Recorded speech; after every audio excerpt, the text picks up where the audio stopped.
Hello,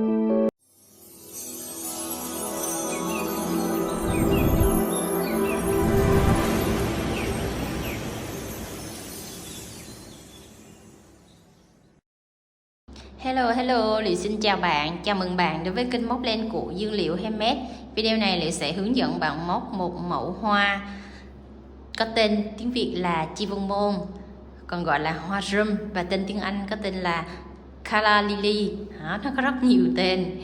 Rồi, thì để móc cái mẫu hoa rum này thì các bạn sẽ chuẩn bị cho mình là 3 màu len nha. Mình hướng dẫn hôm nay là len Miu cô tông mát đen loại 50g. Các bạn chuẩn bị cho mình là len 125g cũng được nha, hoặc là len baby. 3 màu chủ đạo như vậy. Màu hoa của hoa rum này thì nó có màu trắng là nhiều, hoặc là màu hồng, màu tím và màu vàng tươi. Đó, thì các bạn sẽ phối màu như vậy ha, màu xanh lá, màu hoa chủ đạo và một ít màu vàng tươi để chúng ta làm cái phần nhụy này nè. Rồi, thì 3 màu len chủ đạo đó các bạn sẽ chuẩn bị cho mình nha. Kim móc thì các bạn chuẩn bị là kim cỡ là 2.5 là được ha. Thì mình hướng dẫn là kim 2 đầu cán nhựa, đầu 4/0 này tương ứng với kim 2.5mm nè. Chuẩn bị thêm cho mình kéo cắt len, kim khâu len, và để tạo hình bông hoa này thì các bạn sẽ chuẩn bị cho mình là cái kẽm cành, gọi là kẽm quấn thân cây đó các bạn. Thì toàn bộ những nguyên liệu len, kim móc mình đều có bán ở shop, và mình để cái link ở dưới bài mô tả. Các bạn kích vào link Shopee hoặc Lazada để mua những dụng cụ và len cũng như kẽm để chúng ta học móc cái mẫu hoa Chivon Mon, hoa rum cưng này nha. Mẫu này mà chúng ta móc nhiều á, tạo thành một bó màu trắng hoặc là màu hồng, các bạn bó đang xen nhau tạo thành một bó hoa cô dâu rất là đẹp đó các bạn. Rồi chúng ta cùng vào phần bài học thôi nào. Các bạn sẽ lấy len và tạo cho mình một vòng tròn ma thuật.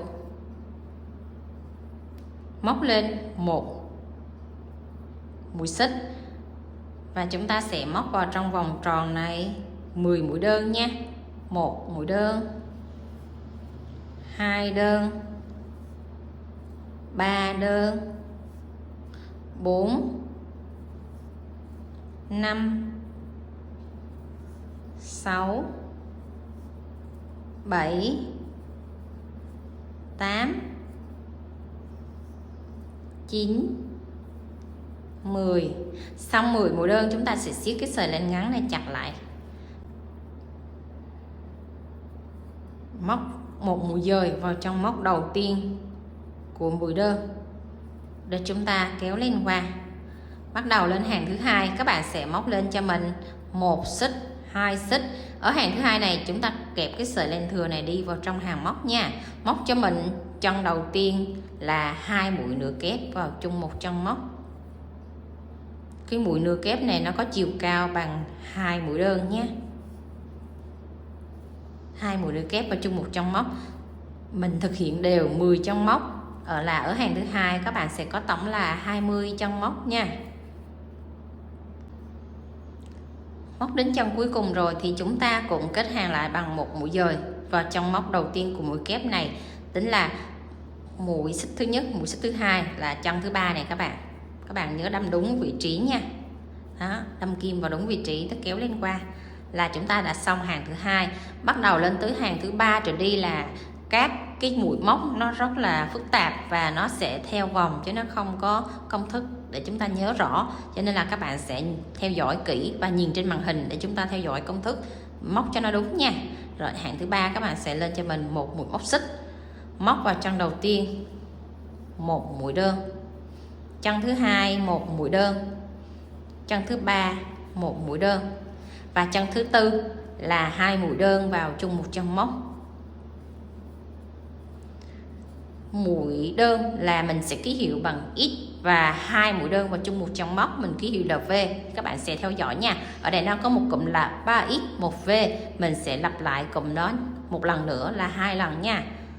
1X, 2X, 3X và chân thứ tư là 1V.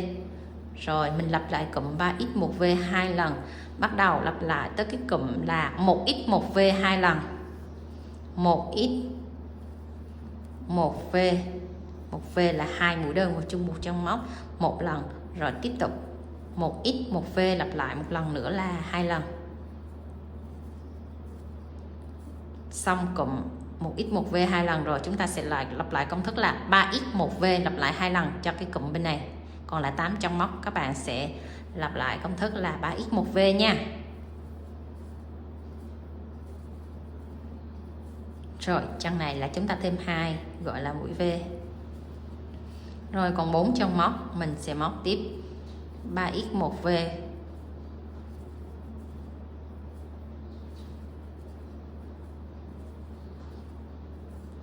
Luôn luôn chúng ta kết hàng bằng một mũi dời vào ngay trong móc đầu tiên của mũi đơn nhé, chứ không phải là cái mũi mà chúng ta lên mũi móc xích đó nha.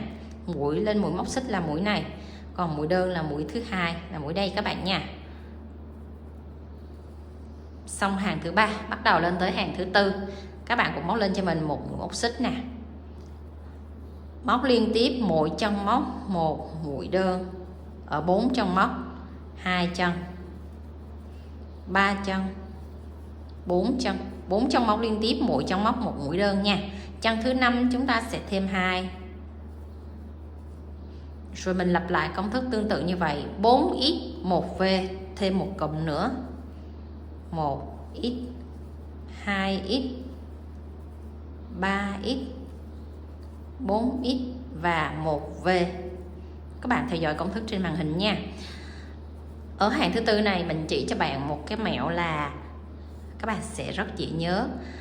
Ở hàng thứ ba mình sẽ thêm 2 ở trong móc nào thì hàng thứ tư mình sẽ thêm 2 tại đúng cái trong móc đó, là chúng ta sẽ biết cái quy luật móc của nó nha. Nếu các bạn không nhớ công thức thì các bạn sẽ nhớ theo cách như vậy ha. Rồi đến tới cái cụm ở giữa này, chúng ta sẽ có công thức là 2x 1v lặp lại 2 lần. 2x 1v, 1x, 2x tới 1v. Các bạn để ý nè, 1v thì có phải là hàng dưới chúng ta đang tăng 2 không? Thì hàng trên mình sẽ tăng 2 đúng vào vị trí đó. Dễ nhớ lắm các bạn. Rồi mình thực hiện tiếp một cụm 2x 1v nữa nha, 2 lần.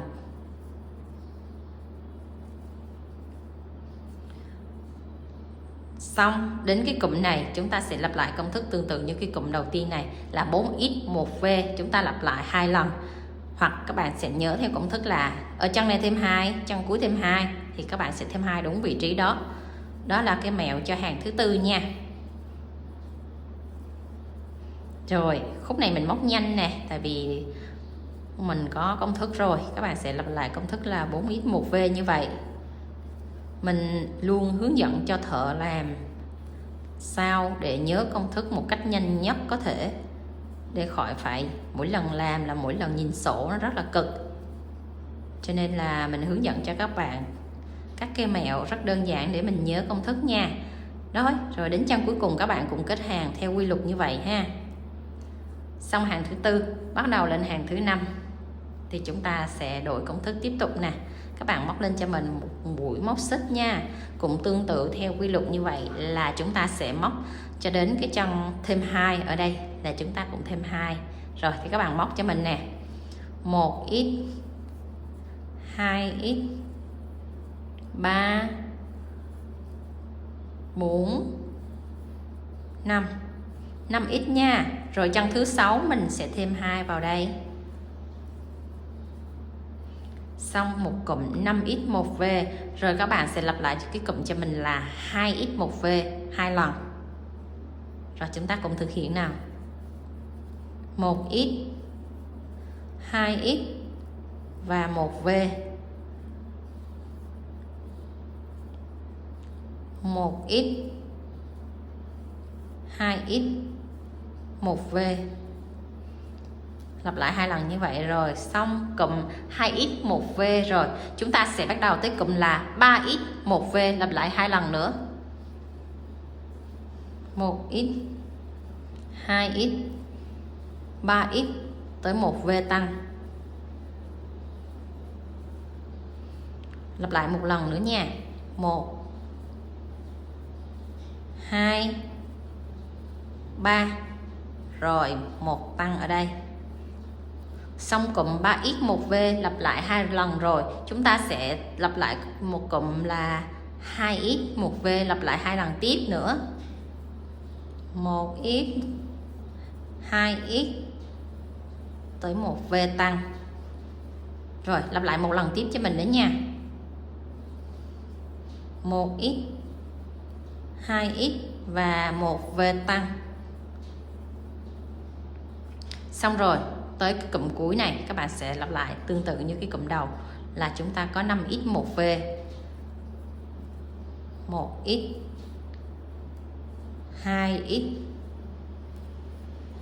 3 4 5 và trong cuối cùng này là chúng ta sẽ thêm 2. Rồi quy tắc kết hàng các bạn sẽ kết vào chân thứ hai này, kéo lên qua. Đó, hai cái đầu này các bạn này, đầu bên này và đầu bên này luôn luôn giống nhau. Nó chỉ tăng cái đoạn giữa này các bạn. Đó, mình nhớ cái quy luật, để mình nhớ công thức nó rất là nhanh các bạn ha. Rồi đến hàng thứ 6 các bạn sẽ đổi công thức cho mình, móc lên mất một mũi nửa kép. Thì để lên hàng thứ 6 các bạn móc 1 xích, 2 xích ở chân đầu tiên, mắc sợi len móc cho mình một mũi nửa kép. Rồi 5 chân tiếp theo móc cho mình 5 mũi nửa kép nữa, là các bạn sẽ có 6 mũi nửa kép liên tục ở 6 chân móc nha.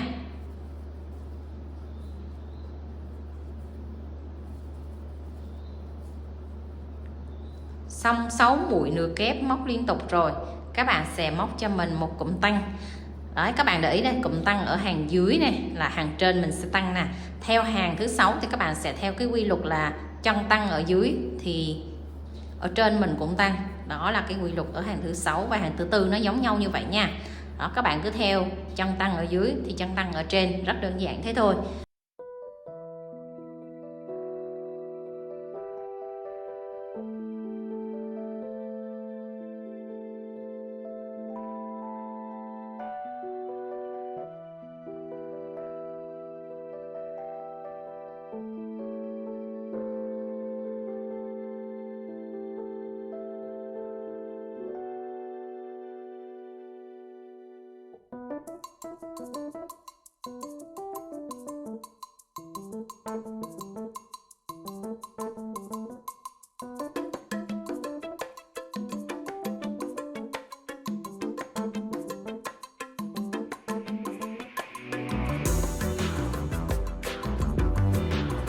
Rồi tiếp tục tới cụm là 4T 1 tăng, lặp lại 2 lần. 1 2 3 4. Rồi đến chân tăng ở hàng dưới là mình tăng ở hàng trên đó các bạn. Rồi lặp lại một cụm như vậy nữa nha. 4 chân không tăng và 1 chân tăng. Ở hàng thứ 6 này chúng ta móc tất cả các mũi đều là mũi nửa kép hết. Rồi ở chân này mình sẽ tăng 2 vào đây.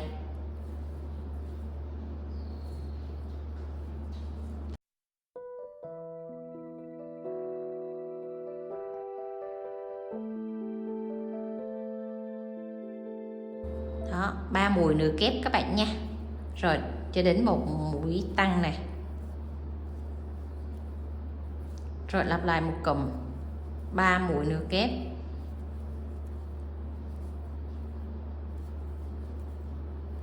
Và một mũi nửa kép tăng. Rồi xong còn lại ở đây có 7 chân móc thì các bạn sẽ móc cho mình là 7 mũi nửa kép nha. 1 2 3, móc liên tiếp như vậy không tăng mũi. 4 5 6 7. 7 mũi nửa kép không tăng ha. Rồi mình kết hàng ở chân thứ nhất, thứ hai, thứ ba. Thứ ba là ngay đỉnh đầu của chân nửa kép đó các bạn. Là chúng ta đã kết thúc xong hàng thứ 6. Bắt đầu lên hàng thứ 7. Mình sẽ móc lên 2 mũi móc xích. Móc sợi len móc vào chân đầu tiên một mũi nửa kép. Rồi các bạn sẽ móc như vậy cho mình 7 mũi nửa kép ở 7 chân móc nha. Xong 7 mũi nửa kép đến cái mũi tăng này nè các bạn. tại cái chân tăng này chúng ta sẽ bắt đầu thực hiện một cụm 2 mũi nửa kép vào chung một chân móc, lặp lại 16 lần. Đó là một cụm. Móc tiếp tới cụm thứ hai. Đó, các bạn sẽ lặp lại cho mình thêm 14 lần như vậy nha. Mỗi chân móc là 2 mũi nửa kép vào chung một chân nhé. Mình đã móc đến cụm thứ 16. Nếu các bạn móc đúng thì cụm thứ 16 sẽ là cụm giáp với cái chân tăng này. Đó, cái chân tăng là cái chân nằm chính giữa của cánh hoa nha. Rồi bắt đầu chúng ta sẽ đổi mũi móc để nó tạo nên cái phần nhụy của hoa nè, cái phần nhọn của hoa nha. Ngoắt sợi len, móc vào trong móc kế tiếp là một mũi kép, các bạn nha. Đó, là mũi cao hơn mũi nửa kép, gọi là mũi kép.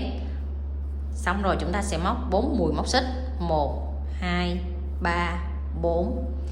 Rồi cua sợi len lại, chúng ta sẽ móc liên tiếp 3 chân móc này là 3 mũi dời, bỏ cái chân đầu tiên, móc vào chân thứ hai, 1 mũi dời, chân thứ ba 1 mũi dời, chân thứ tư 1 mũi dời, và hạ mũi kép xuống tại chân móc này, ngoắt sợi len tại chân móc đó luôn các bạn, qua 2 sợi len, qua 2 sợi len nữa. Đó, chỉ có 2 chân móc, 2 mũi nửa kép ở một cái chân móc này thôi nha, còn toàn bộ lại đều mà móc mũi nửa kép hết các bạn nha. Rồi bắt đầu các bạn sẽ móc tương tự một cụm còn lại là 16 mũi, 16 chân móc, mỗi chân móc là 2 mũi nửa kép và 7 mũi nửa kép ở 7 chân móc cuối cùng này, tương tự như cái cụm từ đây tính qua. Là các bạn sẽ theo dõi công thức, các bạn móc tương tự như vậy nha. Đây, hạ xuống là mũi nửa kép nè. Đó, các bạn sẽ móc tiếp theo cho mình một cụm là 2 mũi nửa kép vào chung một chân móc, móc 16 chân, còn lại 7 chân móc các bạn sẽ móc mỗi chân móc 1 mũi nửa kép cho đến chân cuối cùng nha các bạn. Mình đã móc xong 16 cụm mũi tăng. Đó, nếu mà các bạn móc đúng thì cái chân tăng ở chân thứ 16 là chân tăng ở hàng dưới này nha. Rồi còn lại 7 chân cuối này thì các bạn sẽ móc cho mình là 7 mũi nửa kép cho 7 chân móc, không có tăng mũi nữa ha. Rồi mình móc đến chân cuối cùng như vậy nha. Đến chân cuối rồi các bạn cũng kết hàng lại bằng một mũi dời cho mình và chân móc đầu tiên của mũi nửa kép này. Siết chặt lên lại và chúng ta sẽ móc lên một mũi xích nữa. Đó, để chốt len nó khỏi bị tuột các bạn ha. Và mình sẽ cắt len đi nè. Siết chặt cái sợi len màu hồng này lại. Là chúng ta đã xong cái phần cánh hoa nha các bạn. Xong rồi các bạn sẽ lấy cho mình cái sợi len màu xanh và chúng ta sẽ bắt đầu nối vào đây để chúng ta móc tiếp. Các bạn sẽ tính là cái chân mà chúng ta cắt lên nè, các bạn sẽ bỏ qua một chân, 2 chân, đâm kim vào đây, nối cái sợi len màu xanh vào và móc lên cho mình một mũi móc xích, 2 mũi móc xích, móc vào cái chân móc đầu tiên đó cho mình luôn một mũi nửa kép, chân thứ hai mũi nửa kép, chân thứ ba mũi nửa kép. Chân thứ ba các bạn để ý nè, một mép ở bên này và một mép ở bên này thì các bạn sẽ móc cho nó đúng cái vị trí nha, là cái mép bên này nha. Tại chân thứ ba là cái chân mà mình cắt len đó, các bạn sẽ móc đúng vào cái chân đó. Rồi tới chân tiếp theo, chân thứ tư một mũi nửa kép, chân thứ năm một mũi nửa kép, liên tục ở 5 chân móc là 5 mũi nửa kép nha. Là lên hàng thứ hai móc cho mình một xích, 2 xích, bỏ chân móc đầu tiên. Chân móc đầu tiên là chân này đó các bạn, là chúng ta bỏ nha, để cho mình túm cái cuốn hoa lại đó các bạn, cho nên các bạn bỏ bớt một chân móc, móc vào chân thứ hai, chân này một mũi nửa kép, chân thứ ba, chân thứ tư, chân thứ năm. Hàng thứ hai chúng ta sẽ bỏ một chân móc, cho nên nó còn lại là 4 mũi nửa kép thôi nha. Xong 4 mũi nửa kép các bạn sẽ móc lên cho mình một mũi móc xích, Rồi mình sẽ cắt cái đoạn len này nè, các bạn chừa cho mình khoảng tầm 160 cm. Đối với sợi kẽm là cành là 40 cm, còn các bạn xài cành 30 cm thì các bạn sẽ cắt cho mình là 150 cm nha. Đó, còn mình quấn áng chừng nè, 1 2 3 4 5 lần như vậy là các bạn sẽ ướn chừng nó ra khoảng tầm 160 cm nha. Rồi chúng ta sẽ cắt len nè. Cắt len xong các bạn sẽ siết cho mình như thế này. Đó, siết để mình gập đôi cái sợi len này lại đó các bạn. Rồi gập đôi đến cái đoạn gần cuối này cho mình. Các bạn đừng có riết chặt quá nha, chừa cái đoạn gần cuối này. Cái sợi len này lát nữa mình sẽ giấu nó vào trong đây. Còn hai cái sợi chỉ thưa này mình sẽ cắt nó đi nè.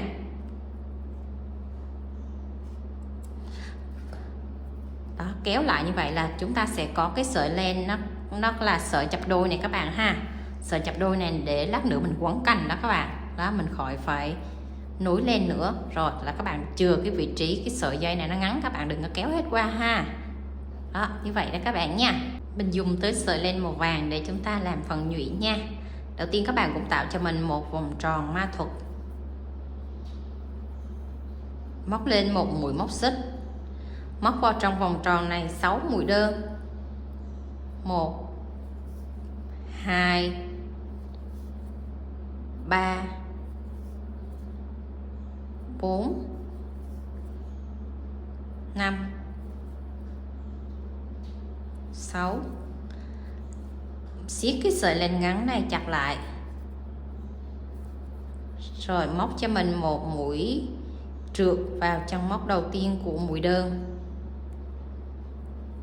để mình tạo thành một vòng tròn. Lên hàng thứ hai các bạn sẽ móc lên cho mình một mũi móc xích và móc tại chân đầu tiên một mũi đơn, kẹp cái sợi len này lại.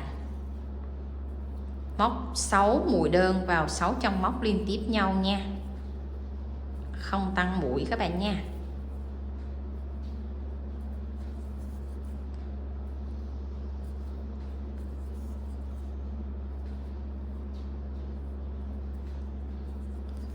Đến trong móc thứ 6 rồi thì chúng ta đừng có kết hàng mà các bạn sẽ bẻ cái phần thuận nó ra phía bên ngoài như thế này. Rồi mình cắt cái sợi len dư đi nè, để bắt đầu mình móc hàng tiếp theo nữa nó khỏi bị vướng nha. Xong rồi chúng ta sẽ kết hàng lại. Tại sao mà mình hướng dẫn các bạn bẻ cái phần thuận này ra? Bẻ ra để mình kết hàng lại cho nó dễ nha, để mình móc tiếp các hàng tiếp theo nó cũng dễ. Móc vào chân đầu tiên của mũi đơn này là một mũi trượt. Đó, mũi đầu tiên là một mũi xích nha. Mũi thứ hai các bạn sẽ đâm vào mũi thứ hai. Đó, bẻ nó tròn tròn như vậy nha. Rồi lên hàng thứ ba móc cho mình một mũi móc xích. Chúng ta cũng móc 6 mũi đơn vào 6 chân móc như vậy. Đó, các bạn sẽ lặp lại công thức tương tự như vậy cho mình từ hàng thứ hai đến hàng thứ 9 đến hàng thứ 10 đều chung một công thức là mỗi chân móc một mũi đơn. Tất cả các hàng đều là 6 mũi đơn hết. Rồi mình kết hàng lại và bắt đầu lên một xích để chúng ta lên tới hàng tiếp theo. Các bạn cứ móc tương tự như vậy nha. Rồi kết hàng lại nè. Ở đây mình đã móc được 2 hàng rồi. Các bạn móc tiếp 8 hàng như vậy cho mình luôn nha. Rồi mình đã móc xong 10 hàng và chúng ta cũng kết lên lại bằng một mũi móc xích. Siết chặt lại rồi mình cắt lên đi. Mình cắt một đoạn ngắn thôi, sát vào đây nha các bạn. Ngắn như vậy nha. Rồi siết sợi len qua và cho cái sợi len mình vừa cắt này cho nó vào trong cái lỗ này luôn, là chúng ta giấu nó vào trong này nha, chứ các bạn không có để nó lòi ra bên ngoài. Tại vì cái phần nhụy này là mình sẽ cho nó vào trong cái cánh hoa đó các bạn. Bắt đầu bông hoa và kẽm cành để chúng ta bắt đầu quấn tạo hình nha. Đầu tiên chúng ta cho một ít keo vào xung quanh cái thân kẽm. Cái thân kẽm này các bạn cho nó có chiều dài cỡ tầm 2 đến 3 cm nè. Đó, cho đều kẽm vào cái phần thân đó trước các bạn nha. Rồi các bạn sẽ lấy cái nhụy vàng mình vừa móc đó, đâm nó sâu vào khoảng tầm 2/3 cái bông màu vàng này. Rồi mình sẽ ướm nó vào đây.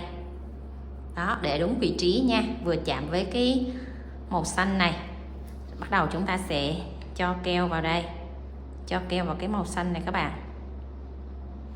và đưa cái sợi len thừa này nó vào trong chính giữa luôn, rồi áp hai cái màu xanh này lại với nhau. Cái phần nhụy nó sẽ nằm ở giữa này, rồi cái phần cuốn hoa mình sẽ dán cho nó dính lại với nhau như thế này nha. Giữ một chút xíu cho keo nó khô, nếu các bạn bung ra sớm là nó sẽ bị tuột ra đó các bạn. Rồi nó khô phần dưới rồi các bạn sẽ cho keo nó vào phần này. 7 mũi nửa kép ở lúc nãy đó, các bạn sẽ cho keo nó vào tới cái mũi mà chúng ta tăng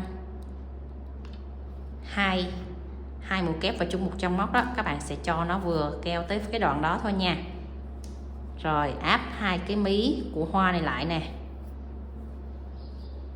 áp sát ở đoạn dưới, các bạn sẽ chỉnh luôn hai mí này nó khớp lại với nhau. Giữ keo cho nó chặt, cho nó khỏi bị bung. Sau khi đợi keo khô rồi là chúng ta sẽ bắt đầu dùng cái sợi chỉ mình chừa đó, đó là mình quấn canh. Cái mối đầu tiên này các bạn sẽ quấn sát vào chút xíu, rồi bắt đầu chúng ta sẽ quấn đều như vậy thôi. Tại vì mình chừa sợi chỉ đôi á, cho nên mình quấn là rất là nhanh.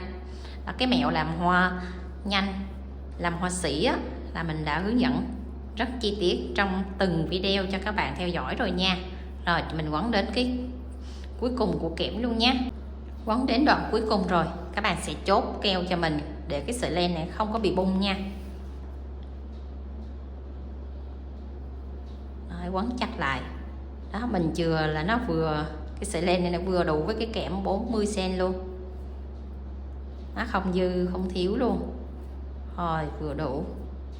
Đó, mình sẽ bóp chắc lại để giữ cái keo này cho nó chắc, nó không có bị bung. Tại vì mình xài một thời gian dài á, cái hoa len á, cái thời gian sử dụng nó rất là dài. Đó, nếu các bạn mà quấn chặt hay lỏng tay thì các bạn sẽ điều chỉnh được cái phần thân này nè, đẩy cho tất cả cái sợi len này nó đều trải đều bằng ra. Đó là chúng ta đã hoàn thành xong cái phần mà quấn cành rồi nha.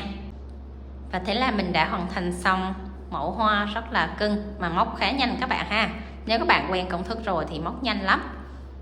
Đó, rất là đáng yêu. Rồi, nếu mà các bạn thấy có thắc mắc gì thì các bạn cứ để lại bình luận bên dưới, mình sẽ trả lời các bạn trong thời gian sớm nhất để các bạn hoàn thành cái mẫu hoa này nha. Còn các bạn mới ghé kênh mình lần đầu tiên, nhớ ấn quả chuông đăng ký để các bạn theo dõi những video sắp ra trên kênh mới của Liệu nha. Bye bye các bạn, hẹn gặp lại các bạn ở những video sau. See you.